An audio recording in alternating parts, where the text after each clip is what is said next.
Estérel TV est aujourd'hui à Théoul-sur-Mer pour parler des joutes provençales avec une belle équipe à côté de moi. Tout d'abord, le président du comité départemental Var-Côte d'Azur, Éric Bergeron. Bonjour Éric.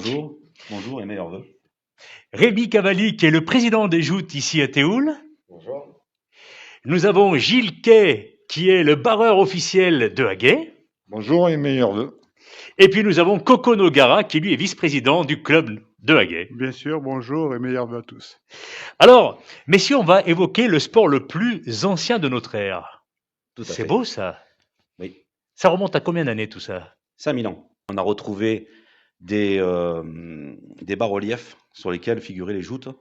Et ces bas-reliefs, aujourd'hui, sont exposés au musée du Caire, en Égypte. Et donc, par le rayonnement de l'Empire romain, on a retrouvé des traces de joutes dans le coin. Et c'est les Phocéens, en créant Massalia, qui ont ramené les joutes de notre côté. Donc à l'est, elle s'est ramifiée à l'est en méthode provençale, Oui. qu'on appelle ici la targue, qui fait penser à la targe. La targe était le bouclier des guerriers égyptiens. Voilà. Donc on appelle ça la targo, et le jouteur est le targaïr. Voilà. Alors, je l'ai précisé, on est à Théoul-sur-Mer aujourd'hui. Il y a Rémi Cavalli qui est le président de Théoul, avec l'adhérent Éric Bergeron. Alors, Rémi, vous êtes en charge du club de Théoul depuis combien d'années? Écoutez, depuis 2015. D'avant ça, j'étais vice-président pour notre ancien président Christian Argot. Donc Oui. ça fait quelques années. J'ai grandi dans la joute provençale, donc je suis très attaché au club de Théoul et c'est pour ça que j'ai repris le flambeau avec mon ami Thomas Ventura qui n'a pas pu se libérer malheureusement, qui est le vice-président. Donc voilà, on est deux enfants du club de Théoul et voilà, ça nous tenait à cœur de faire perdurer la joute à Théoul. Ouais. Et puis, ça fait surtout plaisir de voir aussi un jeune reprendre une présidence, hein, j'imagine. Bien sûr. Hein, on va parler avec nos amis de Haguet, avec Coco et Gilles.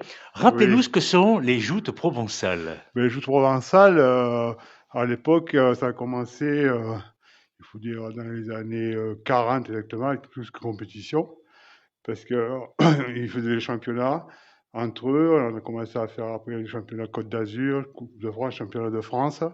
Et c'est parti de là. Les autres méthodes, c'est, comme je disais tout à l'heure, à l'est, c'est la joute provençale. À l'ouest, elle est devenue languedocienne. Oui. Elle a remonté la vallée du Rhône en étant lyonnaise et givordine. De là, elle s'est expatriée vers l'Alsace, donc elle est devenue alsacienne aussi. Et bien évidemment, les Parisiens ont copié et ils ont bien entendu créé leur méthode. Vous avez été donc élu le 11 octobre dernier, Oui, tout à fait. donc président, comme je disais tout à l'heure, du comité départemental Var-Côte d'Azur, Mhm. qui regroupe 7 clubs Oui, qui partent tout à de fait. Cannes en passant par Théoul, Haguet, on l'a dit, Saint-Raphaël, Saint-Raphaël. Fréjus, Saint-Mandrier, Sanary, Et Sanary. hein, Et voilà. Donc, en quoi consiste votre rôle précisément? Mon rôle, en fait, est déjà de rassembler, d'unifier et bien évidemment d'organiser les tours de championnat de Côte d'Azur, enfin Var-Côte d'Azur, et bien évidemment de gérer tout ce qui est qualification pour les championnats de France. On précise à nos téléspectateurs que le siège du comité donc départemental Var-Côte d'Azur est situé à Fréjus, c'est important de le souligner. Tout à fait. Mais si nous sommes aujourd'hui à Théoul-sur-Mer, c'est parce que Éric est toujours adhérent et jouteur ici à Théoul-sur-Mer. Hein, n'est-ce pas Rémi? Oui, On va, tout à fait. hein, Donc je suis effectivement toujours adhérent à Théoul-sur-Mer, bien évidemment, mais je voulais mettre un petit point d'honneur aussi à allier le fait qu'on ait ce rendez-vous auprès d'Estérel TV pour parler des clubs de l'Estérel, très qui en très bien. l'occurrence sont Théoul, Haguet, Saint-Raphaël et Fréjus. Voilà. Je voulais mettre un petit point sur l'historique du comité. Le comité, lui, a vu le jour en 1975, lors d'une réunion le 22 mars 1975 au Luc, où le premier président de comité a été élu, en l'occurrence Monsieur Logier-Henry, président d'Haguet. On dit toujours que c'est un sport qui se transmet de génération en génération, les joutes. Pourquoi, selon vous? Écoutez, c'est un sport déjà assez particulier. Et c'est par exemple nous à Théoul, c'est une tradition. Voilà, donc c'est-à-dire On que peut même dire que c'est le sport national à c'est Théoul. le sport national à Théoul et je pense que on est fier de représenter Théoul et je pense que la mairie est fière d'avoir aussi ce club qui est une des plus vieilles associations du village. C'est vrai que souvent, ça se transmet de génération en génération parce qu'on a grandi là-dedans. Comme le disait Eric, mon père a fait partie de toutes sortes de commissions au sein de la Joute depuis très longtemps. Donc voilà, que ce soit moi ou mon ami Thomas Ventura dont je parlais tout à l'heure, on est des enfants de la Joute, c'est-à-dire qu'on est né sur les bateaux, sur les quais des Joutes et voilà, c'est quelque chose qui est ancré en nous. Pour les jouteurs de Cannes, cette année, ils n'ont pas encore de date puisqu'il faut qu'ils arrivent à se préparer avec le maire. Enfin, c'est tout un... La situation sanitaire, en fait, permet pas de faire un calendrier officiel aujourd'hui pour eux. Pour nos amis de Théoul, donc il y a une date importante, c'est le 22 août. Le 22 août, le club de Théoul organise la demi-finale des championnats de France, qui est un tournoi très très important.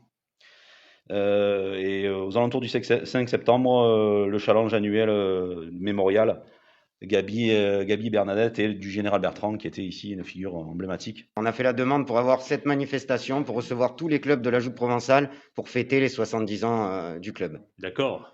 Voilà. Ensuite, pour Aguenautique, moi j'ai noté début du mois de mai, chaque année, ils ont leur tournoi de la Saint-Honorat, avec défilé, procession. Quel jour précisément? Je ne sais pas, moi j'ai pas C'est mi-mai, ouais, généralement, il n'y a pas la date n'est pas hein. Le 15 août 2021, ils organisent le quart de finale du championnat de France, qui est le tournoi juste avant la demi-finale. Voilà, donc il y aura des qualifiés qui auront fait le championnat de Côte d'Azur, le championnat VAR Côte d'Azur, pardon.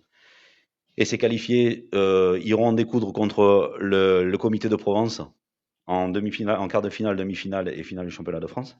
Société Joute Raphaëloise, cette année, a deux grands tournois, qui est le tournoi La Saint-Pierre, qui se déroulera sûrement le 1er août 2021. Donc le tournoi de la Saint-Pierre, c'est la fête nationale à Saint-Raphaël. Il y a un grand défilé avec les jouteurs et les pêcheurs, une procession en mer, et l'après-midi, il y a un tournoi de joute. Le 7 août, c'est le samedi 7 août, c'est les 110 ans c'est les 110 ans de Saint-Raphaël.